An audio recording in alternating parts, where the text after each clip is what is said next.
مشرق وسطی پر اسرائیلی قبضے سے متعلق بیان، سعودی عرب نے امریکی محکمہ خارجہ سے وضاحت طلب کر لی۔ سعودی وزارت خارجہ کی جانب سے جاری بیان میں کہا گیا ہے کہ ایسے غیر ذمہ دارانہ بیانات نہ صرف بین الاقوامی قوانین اور اصولوں کے منافی ہیں بلکہ خطے کے امن استحکام کے لیے بھی سنگین خطرہ بن سکتے ہیں۔ سعودی عرب نے اس معاملے پر امریکی محکمہ خارجہ سے وضاحت طلب کرتے ہوئے کہا ہے کہ اس بیان کی نوعیت اور اس کے محرکات کو واضح کیا جائے۔ دوسری جانب اسلامی تعاون تنظیم نے بھی امریکی سفیر کے بیان کی سخت مذمت کرتے ہوئے اسے بین الاقوامی قوانین اور اقوام متحدہ کے چارٹر کے صریح خلاف ورزی قرار دیا۔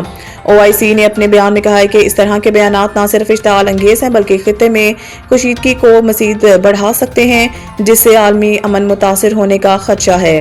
سعودی عرب اور OIC نے عالمی برادری پر زور دیا ہے کہ وہ ایسے بیانات کا نوٹس لیں اور مشرق وسطی میں امن، خود مختاری اور بین الاقوامی قوانین کے احترام کو یقینی بنانے کے لیے کردار ادا کریں۔